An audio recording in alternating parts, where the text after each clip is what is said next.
حضرت خواجہ حسن بصری رحمت اللہ علیہ کے پاس ایک عورت آئی اور آ کے کہنے لگی حضرت جی کچھ عرصہ ہو گیا میری بچی کا انتقال ہو گیا، وہ بچی مجھے خواب میں نظر آ جائے، میں دیکھنا چاہتی ہوں بچی کس حالت میں ہے۔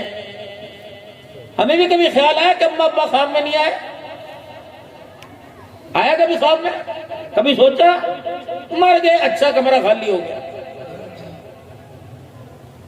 حضرت خواجہ حسن بصری رحمت اللہ علیہ نے ہاتھ اٹھا کر دعا کر دیے، وہ عورت دعا لے کر چلی گئی، اگلے دن روتی ہوئی آئی اور کہنے لگی حضرت جی آپ دعا نہ کرتے تو اچھا تھا، آپ نے دعا فرما دی، اللہ نے میری بچی کی اصلی حالت مجھے دکھا دی۔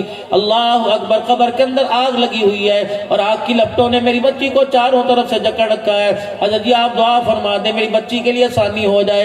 حسن بصری رحمت اللہ علیہ نے ہاتھ اٹھا دیے اور کہا الہ العالمین اس کی بچی پہ رحم فرما دے، ماں کی پریشانی کو اللہ ختم فرما دے اور اپنے غصے کو ٹھنڈا فرما دے۔ اللہ اکبر، وہ ماں دعا لے کر دوبارہ چلی گئی۔ حسن بصری رحمت اللہ علیہ اپنی آرام گاہ میں آ گئے اور آ کر آرام کرنے لگے۔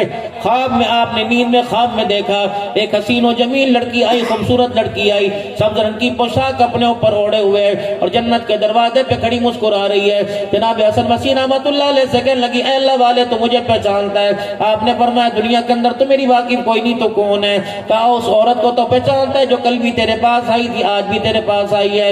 آپ نے فرمایا ہاں وہ تو اپنی بچی کا دکھڑا لے کے آئی ہے، کہ جا اس ماں کو بتا دے کہ مالک کائنات نے میرے ساتھ یہ سلوک کر رکھا ہے، اللہ نے مجھے یہ انعامات کی بارش میں رکھ رکھا ہے۔ حسن بصری رحمت اللہ علیہ کہنے لگے تیری ماں تو کچھ اور آگے بتا کے گئی ہے، یہاں کچھ منظر اور نظر آ رہا ہے۔ کہ حسن بصری جو میری ماں نے دیکھا وہ بھی سچا ہے، جو تو دیکھ رہا ہے وہ بھی سچ ہے، بتا پھر اس مقام سے اس مقام پہ کیسے پہنچ گئی، تیری حالت کیسے بدل گئی؟ کہنے لگے حسن بصری کل عصر کی نماز کے بعد قبرستان کی دیوار کے پاس سے ایک نوجوان گزرا، اس کا کوئی رشتہ دار بھی قبرستان میں دفن نہ تھا، پتہ نہیں اس کے جی میں کیا آیا، اس نے قبرستان کی دیوار کے پاس کھڑے ہو کے ایک مرتبہ درود شریف پڑھ دیا، ابھی قبرستان کی دیوار اس نے پار نہ کی، اس کی درود شریف کی برکت سے اللہ نے سارے قبر والوں کا عذاب قبر معاف فرما دیا۔ کتنی برکت ہے درود شریف کی! جتنا رسول اللہ صلی اللہ تعالیٰ علیہ وسلم پر درود شریف پڑھیں گے اتنی آپ کی محبت کا احساس دل کے اندر گڑتا جائے گا، گھر کرتا جائے گا۔ اور رحمت دو عالم صلی اللہ علیہ وسلم نے ارشاد فرما دیا المرء مع من احب الی، جس کے ساتھ جو محبت جو اظہار کرتا گیا، جس کے طریقوں کو، جس کی محبت کے گیت دنیا کے اندر گاتا گیا، قیامت کی اللہ اسی کے ساتھ اس کا حشر فرمائیں گے۔ اگر میرا عزیز و رسول اللہ صلی اللہ علیہ وسلم پر صبح و شام درود شریف کی کثرت ہو جائے، گنتی میں ان گنت درود شریف پڑھنا شروع کر دے، تو انشاءاللہ امید ہے قیامت کے دن جس کا نام لے کے دنیا سے گئے اللہ اس کا ساتھ بھی نصیب فرمائے گا۔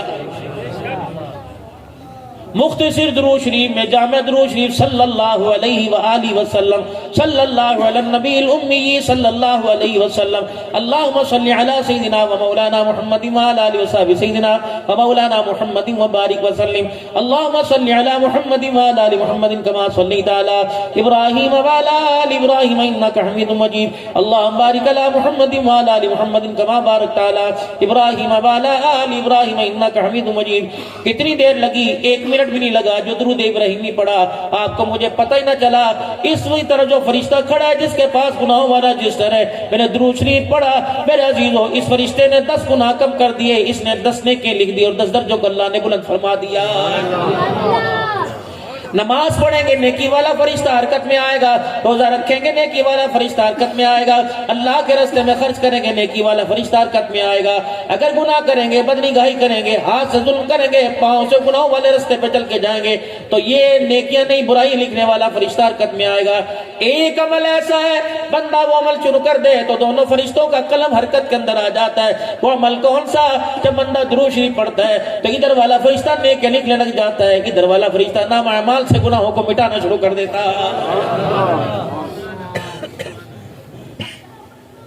میرے بچوں تسبیح ہاتھ میں لینے کی عادت ڈالیے، بے شک نہ بھی کچھ پڑھو تسبیح ہاتھ میں ہر وقت رکھا کرو، دانا پھیرنا شروع کر دو۔ آج دانا پھیرنے کی عادت پڑ گئی، خدا پاک کی کرم سوتے ہوئے اللہ اپنا ذکر کے جلوے نصیب فرمائے گا۔ مشابہت تو اختیار کریں۔ سر کو میرا عزیزو اب سردی ہے، اب تمہارے بالوں کی فیشن کہاں گئے؟ جب سر پہ آن پڑی تب ٹوپی رکھ لی، جب گرمی آئی ٹوپی اتار دی۔ مفتی صاحب کو، منصور صاحب کو، پیر جی کو، رانا صاحب کو سردی گرمی کیوں نہیں لگتی؟ عبدالحنان تو گرمی کے اندر بھی پگڑی پہن کے رکھتا ہے، اسے گرمی کیوں نہیں لگتی؟ اس جسم کو احساس دلا دو، اللہ اکبر، اگر سنت رسول کا تاج سجائے گا یہ جسم قبر اور حشر کے اندر اللہ کے عذابوں سے بچ جائے گا۔ اس کو پیک کرو، اس کی پیکنگ ہے یہ۔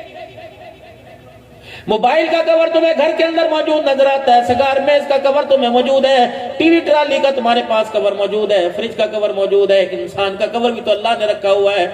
آنکھوں پر اللہ اکبر حیا کا کور چڑھا تاکہ بے حیائی نہ دیکھ سکے، زبان پر سچائی کا کور چڑھا تاکہ جھوٹ نہ بول سکے، دل کے اندر خشیت الہی کا کور چڑھا تاکہ اس کے اندر اللہ کی مرضی کے خلاف کوئی بات نہ آ سکے۔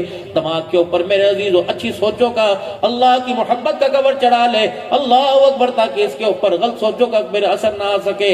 پاؤں کے اوپر میرے عزیزو اللہ اکبر تقوی پرہیزگاری کا کور چڑھا لے دل کے اوپر، تاکہ ہر چیز تیری پیکنگ ہو سکے، گناہ کہیں سے نہ گھس سکے۔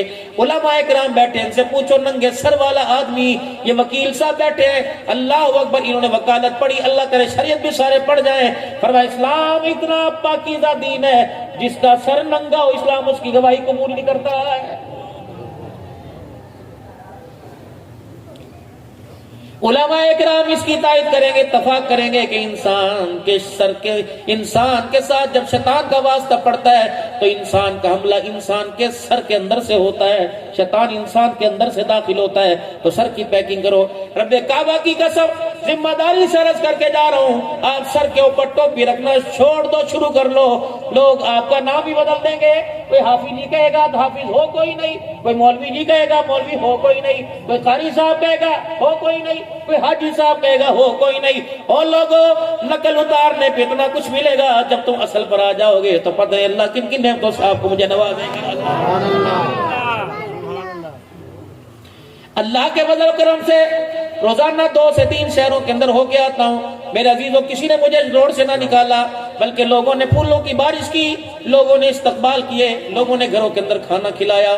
غیرت مند لوگوں کی بھی غیرت والی دھیاں سر جھکا کے ہمارے سامنے آ جاتی ہیں، واللہ ان کے سر پہ ہاتھ رکھو، ان کے سر پہ پیار کر دو، واللہ بیٹی کے لیے دعا کر دو۔ لوگ بچیوں کو اپنے پاس بٹھا دیتے ہیں، اپنی گھر والیوں کو کہتے ہیں ان کے سر کے اوپر ہاتھ پھیر دو۔ وہ علیحدہ بات ہے، شرم جائز ہے کہ ناجائز ہے، لیکن لوگوں کی سوچ آپ کے بارے میں لوگوں کی سوچ بتا رہا ہوں۔ اگر آپ یہ جھوٹی سی یہ کردار آپ اپنا لو، اندر پتہ نہیں میرے کیا ہے، آپ کے کیا ہے، یہ تو اللہ ہی کو علم ہے، لیکن آپ نقل اتار لو گے، خدا پاک کی قسم اللہ اصل کو بھی قدموں کے اندر جھکا کے رکھ دیتا۔ کتنا بھی کوئی جگری یار ہو، جوان یار ہو، کوئی اپنے گھر کے اندر گھساتا ہے، کوئی ماں بیٹیوں کو سامنے لا کے بٹھاتا ہے، اللہ اکبر، لوگ تو اپنی گھر والوں کی ٹیلی فون کے اوپر باتیں کراتے ہیں، واللہ ان کے لیے دعا کر دو۔ کوئی انگلینڈ سے بات کراتا ہے، یقین جانو اگر نقل کے اندر اتنی برکت ہے تو شکل کا اصل کے اندر اللہ کتنے مرتبہ عطا فرمائے گا۔ میں پورے بازاروں میں چکر لگاتا ہوں، قاری یاسین صاحب جماعت سے آ رہے تھے، آپ کی شلوار ٹخنوں سے اونچی، مفتی صاحب کی شلوار ٹخنوں سے اونچی، رانا صاحب کی، کیا میں کسی نے برادری میں سے نکال دیا؟ کیا کسی نے ہمارے آگے سے روٹی چھین لی؟ لیکن دنیا نے ہمارے پیروں کی طرف دیکھا، شلوار چھوٹی سی گئی ہے، پجامہ کہاں چلا گیا، کس نے کہا بچے کی پہن رکھی ہے، کس نے کہا بیوی کی پہن رکھی ہے۔ اللہ فرما رہے عبدالحنان آج تانے برداشت کر لے، قیامت کے دن ایک ایک تانے کے بدلے میں تیرے مرتبے بلند نہ کر دو تو مجھے اپنا خدا نہ کہنا۔ یہ میں نے کیا، اللہ کی قسم یہ میری سوچ نہیں، یہ میری فکر نہیں، یہ تو آمنہ کے لال جناب محمد مصطفیٰ صلی اللہ علیہ وسلم کا دیا ہوا لباس ہے۔ اللہ کے پیغمبر نے ہو فیشن ضمیر ہو فیشن کرنے والوں، اللہ کے پیغمبر نے تو یہاں ٹانگوں کو پنڈلی تک ہاتھ لگا کے فرمایا تمہاری شلوار یہاں تک، تمہاری تہمت، تمہاری لنگی یہاں تک ہونی چاہیے۔ یعنی بار بار اگر یوں فرما دیتے شلوار ٹخنوں سے اونچی کرو، ہاتھ کیوں لگایا؟ تاکہ تاکید بتلا دی کہ اللہ کے بندے ہونے میں تمہیں یہ بھی کرنا پڑے گا۔ اب جن کی نیچے ہے، کوئی انہوں نے تختوں، کوئی انہوں نے فلسطین فتح نہیں کر لیا، اور جس کی اونچی ہے انہوں نے کوئی اسرائیل کو نہیں مار دیا، لیکن میرے عزیزو اللہ کے ہاں انسان کا بہت بلند مقام ہو جاتا ہے۔ کیوں؟ حضرت والا حکیم اختر صاحب نور اللہ مرکاتہ کی خانقاہ سے ملا کہ اس کے نبی سے ملتے ہیں جنت کے راستے، اللہ سے ملاتے ہیں سنت کے راستے۔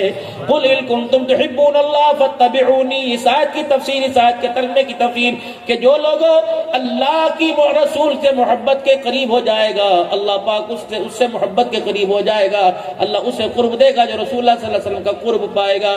تو سب سے پہلے میرا عزیزو معاشرہ سدھارنے سے پہلے، اولاد سدھارنے سے پہلے، سب سے پہلے گھر سدھارنے سے پہلے اپنی زندگی کے اصولوں کو سدھارو۔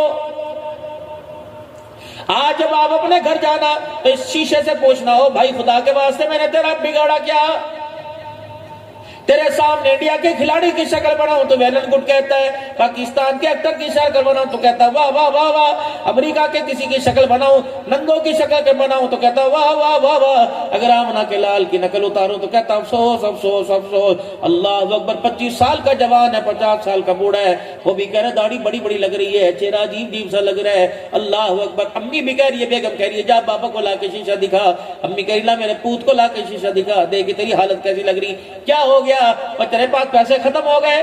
یہ ماں ڈاکن ہے، یہ ماں اللہ کی قسم، یہ ماں ڈاکن ہے جو اپنے بچے کو جنت میں جانے سے روک رہی ہے۔ جا پانڈان میں سے الماری میں سے 500 روپے اٹھا لے، جا بھی دکان کھلی ہوگی جا کر وہاں جا کے اچھی طرح بال کٹا کے آ اور اچھی سی شیو کروائیے، ذرا اچھی سے اللہ اکبر فجل بھی کرا لینا۔ یہ ماں ظالم ہے، یہ آمنہ کے لال کے طریقوں سے مجھے موڑ رہی ہے۔ مجھے نہیں پتا اس باپ کی نظر کو کیا ہو گیا، اتنے اتنے بال منہ پر لٹکے، یہ نظر نہیں آتے ہیں، اتنے اتنے بال نظر آ جاتے ہیں۔ باپ بھی حضور صلی اللہ علیہ وسلم کی مخالفت کے اندر انگلی اٹھا رہا ہے، اور ظالمہ تجھے پتہ ہے مخالفت کس کی ہو رہی ہے؟ یہ آمنہ کے لال جناب محمد مصطفیٰ صلی اللہ تعالیٰ علیہ وسلم کی، جو حضور صلی اللہ علیہ وسلم کا گستاخ ہے، وہ کھلم کھلا انگلی سے، ہاتھ کے اشاروں سے اور زبان سے حضور کی گستاخی کر رہا۔ یہ کیسا کملی والا، کیسا کلمہ پڑھنے والا مسلمان ہے جو حضور صلی اللہ علیہ وسلم کی شان میں گستاخی اپنے کردار کے ساتھ کر رہا ہے۔ ہمارے گھر کے اندر ختم موجود، ہمارے گھر کے اندر 11ویں شریف موجود، میں منع نہیں کرتا لوگ، اللہ نے تمہیں دیا تو کرو، اپنی اپنا نظریہ، اپنی اپنی سوچ ہے، میں تیلی لگوانے نہیں آیا، میں تمہیں جلانے نہیں آیا۔ میرے عزیزو کلمے والی زندگی جب اپنا لوگے تو میرے عزیزو تمہیں اچھے کا اچھا، برے کا برا پتہ لگ جائے گا۔ ختم تمہارے میرے گھر میں موجود، عید میلاد النبی کے میلاد موجود، محرم الحرام کی نیاز تیرے میرے گھر میں موجود، حلوے موجود، کھجڑا موجود، بارہات کی نیاز تیرے میرے گھر کے اندر موجود، مٹھائیاں موجود، ختم پاک تیرے میں، درود مائی تیرے گھر میں موجود، آدنامہ تیرے گھر میں موجود، پنسورہ تیرے گھر میں موجود، میلاد اکبر تیرے گھر میں موجود۔ دو چیزیں تیرے میرے گھر میں موجود نہیں جو آمنہ کا لال جاتے وہ امت کی جھولی میں تحفہ ڈال کے گیا۔ فرماؤ لوگوں دو تحفے دے کے جاروں نے سنبھال کے رکھنا ہے، کتاب اللہ، دوسرا سنت رسول اللہ صلی اللہ تعالی علیہ وسلم۔ دنیا کے تحفے مجھے دنیا داروں نے دیے، خدا کی قسم ہے تحفے آمنہ کے لال نے خدا سے لے کے تیری میری جھولی میں ڈال دیے۔ دو تحفے تمہیں دے کے جا رہا ہوں، آخری وقت میں فرمایا سید الاولین والآخرین جناب محمد مصطفیٰ صلی اللہ تعالی علیہ وسلم نے جو رو کے دکھائے، جبرائیل بار بار آئے، کیوں رو رہے ہو، کیا بات ہے؟ آج میرا عزیزو بھائی قدیر کامران کے ابا فوت ہو گئے، اماں 3 مہینے پہلے چلی گئی، تم سارے کے سارے افسوس کرنے کے لیے آئے، سارے دلاسا دینے کے لیے آئے۔ جب آمنہ کے لال کی اماں جان چلی گئی، ابا جان چلے گئے تو دلا سے خدا دے رہا ہے۔ سیدہ خدیجہ الکبریٰ بیوی کا انتقال ہوا، اے لوگو اماں خدیجہ کا انتقال ہوا۔ چاچا ابی طالب کو کہ کلمہ نہیں پڑا تھا لیکن شفیق تھا، پیار کرتا تھا، جب چاچا چھوڑ کے چلا گیا، تم افسوس کرنے کے لیے، تم اظہار افسوس کرنے کے لیے یہاں بلا رہے ہو، اللہ دلاسا دینے کے لیے آمنہ کے لال کو عرش مولا پر معراج پہ بلا رہا ہے۔ آ جا میرے محبوبہ قدیر صاحب، بھائی کامران صاحب، بھائی قدیر کامران صاحب، ابا کا انتقال ہوا، لوگوں نے کہا آؤ ذرا زید اپنا ذرا کہیں چلے جائیں، آؤ سیر کر کے آ جائیں، آپ فلانی جگہ چلیں، آپ فلانی جگہ چلیں، غم ہلکا ہو جائے گا۔ اللہ نے فرمایا میرا جبرائیل دیکھ آمنہ کا لال ہے، ہر وقت روتا روتا پھر رہا ہے، خدیجہ کی جدائی کا صدمہ، ابی طالب کی جدائی کا صدمہ، اللہ اکبر، ماں کی جدائی کا صدمہ پہلے برداشت کیا، ابا کی جدائی کا صدمہ پہلے برداشت کیا، اب تکلیفیں بڑی آ گئی، اللہ اکبر، کبھی خون نکلا، کبھی پتھر پڑے، کبھی چمڑے ادھڑے، کبھی گھر سے بے گھر ہوئے، اللہ اکبر۔ کس نے کہہ دیا ماں چلی جائے، باپ چلے جائے، بہن بھائی چلے جائے تو کہتے ہیں انسان تنہا ہو گیا، جا میرے محبوب کو میرے سامنے لا کے بٹھا دے تاکہ دنیا والوں کو بتا دو، اللہ اکبر، محمد تنہا نہیں ہوا، محمد کے ساتھ محمد کا خدا ہے۔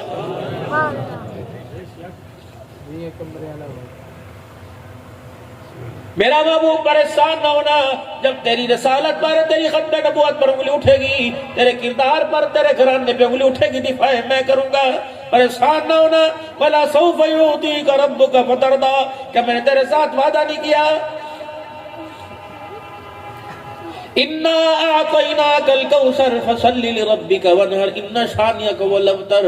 جب رحمت عالم صلی اللہ علیہ وسلم کے صاحبزادے دنیا سے چلے گئے، پریشان ہو گئے، جس گلی سے گزرتے لوگ کہتے اے اللہ، وہ کہہ رہا تھا میں اللہ کا نبی ہوں، اس کی تو نسل ہی ختم ہو گئی، اس کی نبوت کا تاج کہاں باقی رہے گا.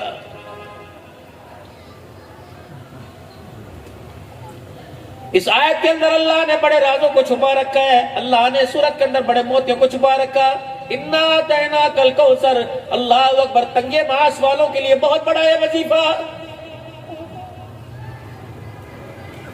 او لوگو، تم بے سہارا نہ ہو، اپنے دل کی بیٹری کو فصلی لربک وانحر، نمازوں کے سجدوں کے ساتھ اپنی بیٹری کو چارج کرتے رہو. اور لوگوں قربانیوں کے ساتھ اللہ کے راستے میں سخاوت کے ساتھ کرتے رہو. ان شانئک هو الابتر. نماز کا سجدہ تو کر کے دکھا، میں ذمہ داری لے رہا ہوں، تیرے دشمن کا نام و نشان باقی نہیں رہے گا. یہ کون وعدہ کر رہا ہے؟ زمین آسمان کا مالک. خلق سبع سماوات طباقا کا اعلان کرنے والا اللہ کر رہا ہے. فرمایا جس بندے کے پر تنگ دستی ہو اور ذریعہ معاش کی تنگی ہو، اول آخر علماء اکرام نے فرمایا اول آخر 11 مرتبہ درود شریف پڑھے اور 129 مرتبہ انا اعطیناک الکوثر فصلی لربک وانحر ان شانئک هو الابتر پڑھنا شروع کر. اللہ رزق کی تنگیاں دور فرما دے گا. یہ میری بہن کوئی بیٹھی ہو، یہ میرے بزرگ میرے جوانوں میں کوئی بے اولاد ہو، فرمایا درود شریف پڑھ کر 129 مرتبہ یہ سورت پڑھنی شروع کر دے. مسلسل 4 مہینے پڑھے، اللہ اس کی برکت سے جڑی گود کو آباد فرما دے گا. وہی بات کہ عشق نبی سے ملتے ہیں جنت کے راستے. وہ لوگ ہم اس راستے پہ چل رہے ہیں جو عشق نبی کوئی نہیں. عشق نبی جب تک ساتھ نہیں ہوگا میرے عزیزوں، ہر طرف گمراہی والا راستہ نظر آئے گا. یا اللہ، دنیا کے اندر کسی کو کام پڑ جاتا ہے میرے اللہ، پھر وہ کیا کرتا ہے؟ اگر کسی کو قرضے کی ضرورت ہو، رانا صاحب سے کہے گا، تعلق والے سے کہے گا، قریب والے سے کہے گا. اللہ جب میرے عزیز ہو، یا اللہ جب مجھے ہدایت کی ضرورت ہو، الہ العالمین پریشانیوں کی ضرورت ہو، تیری مخلوق وہ مجھے تنگ کرنے لگ جائے، غیب کا دروازہ، غیب کا ہاتھ، دست قدرت اللہ تیرے دینے والا، اللہ اکبر، ہاتھ میرے چھوڑ جائے، تیری رحمت والا دریا میری طرف سے رخ موڑ لے، تو پھر اللہ میں کیا کروں؟ فرمایا کوئی بات نہیں، میں تیرے سے دور تھوڑی. ان ربی لسمیع الدعاء. اے میرے بندے جہاں وہیں بیٹھ جایا کر. یا اللہ کہاں مکہ، کہاں مدینہ، کہاں زمین، کہاں آسمان، کہاں ساتوں آسمان، کہاں اللہ عرش مولا، کہاں سدرۃ المنتہا. یا اللہ یہ سونڈ بند ہو جائے، اس احاطے سے باہر آواز نہیں جاتی، میں کتنا چیخ کے تجھے بلاؤں. فرمایا وَإِذَا سَأَلَكَ عِبَادِي عَنِّي فَإِنِّي قَرِيبٌ أُجِيبُ دَعْوَةَ الدَّاعِ إِذَا دَعَانِي فَلْيَسْتَجِيبُوا لِي وَلْيُؤْمِنُوا بِي لَعَلَّهُمْ يَرْشُدُونَ. اے اللہ حاصل پور میں بلاؤں تو میری سنے گا. یا اللہ قائم پور میں بلاؤں تو سنے گا. باولپور میں بلاؤں اللہ سید تو میری سنے گا. بہاڑی کا چکو میں بلاؤں اللہ تو سنے گا. اللہ فرماتے ہیں تجھے کس نے کہہ دیا؟ مسلح میں بیٹھے گا تب سنوں گا، مسجد میں آئے گا تب سنوں گا، بیت اللہ کا لڑ پکڑے گا تب سنوں گا. تو سنانے والا بن. وَلِلَّهِ الْمَشْرِقُ وَالْمَغْرِبُ فَإِنَّمَا تُوَلُّوا فَثَمَّ وَجْهُ اللَّهِ. سجے کھڑے ہوگا، کھبے ہوگا، اوپر ہوگا، نیچے ہوگا، پکارنا تیرا کام ہے. تو ایک مرتبہ کہے گا اللہ، میں 70 مرتبہ بندہ نہ کہہ دوں تو مجھے اپنا خدا ہی نہ کہنا. کسی کے دروازے پر جائے گا مانگنے کے لیے، اگر شور ہوگا کہے گا بچوں کو بس کرے، بچوں 2 منٹ چپ کرو. اگر بچے کہہ رہے ہوں گے کہ بیٹے ذرا باہر جانا، تمہارے بابا سے بات کرنی ہے. جب مطلب کی بات ہوگی، جب ایک سوئی اختیار ہوگی تو بیوی بھی اچھی نہیں لگتی، اولاد بھی اچھی نہیں لگتی، کاروبار بھی اچھا نہیں لگتا. سیل ہو رہی ہے، پیسوں کی چمک دمک ہو رہی ہے، اللہ اکبر جس سے مطلب ہوتا ہے اس کا ہاتھ پکڑ کے کونے میں لے جاتا ہے. اے میرے بندے تجھے ایرے غیروں سے، اللہ اکبر، میرے غیر سے تجھے مانگنے کا طریقہ آیا، میرے سے مانگنے کا طریقہ آیا کیوں نہیں؟ جل سے مانگنے کا طریقہ آ گیا، وہ دے کہتا ہے اس سے مانگو، دے دیا. اے بندے وہ میرے شکوے مانگنے کا طریقہ تجھے نہیں آتا، گلے میرے کرتا ہے. یاد رکھ میں نہیں سنوں گا. اللہ اکبر. اگر کسی سے مانگنے کے لیے جائے گا، بچے کی نوکری مانگنے کے لیے جائے گا، سر میں شیمپو بھی لگائے گا، لگ صابن سے منہ بھی دھو گا، خشکی ہوگی تو لوشن کریم بھی لگائے گا، سر کے بالوں پہ حتیٰ کہ جوتی سے بھی ڈس اتارے گا، نئے چٹے کپڑے چمکدار پہن کے جائے گا، بیوی کو بھی قریب نہیں لگنے دے گا. بچے کو کہے گا نانا میں نے گودی نہیں اٹھانا، میں اس کے پاس جانا ہے. اللہ اکبر. اپنے روب سے، اللہ اکبر، اپنے روب سے جا کر دکھائے گا. اللہ اکبر. اپنے روب کی شخصیت اپنے روب کی دکھائے گا، اپنا روب دبدبا دکھائے گا، تاکہ آنے والے جانے والے کے پاس آنے والے کی کچھ قدر ہو سکے۔ فرمایا میرا بندہ اگر ڈیروں میں جانے کا، ایم پی ہاؤس میں جانے کا، اللہ اکبر، اے بندہ اگر یونیورسٹی یونین کمیٹی کے اندر جانے کا، میونسپل کمیٹی میں جانے کا اگر تیرے پاس طریقہ تو میرے پاس طریقہ، میرے پاس آنے کا طریقہ تجھے کیوں نہیں آتا؟ اللہ میں تیرے پاس کیسے آؤں؟ فرمایا خبردار لقمہ حرام کا نہ لے کے آنا، لقمہ حلال کا لے کے آنا، لباس بھی تیرا حلال کا ہو، کردار بھی تیرا حلال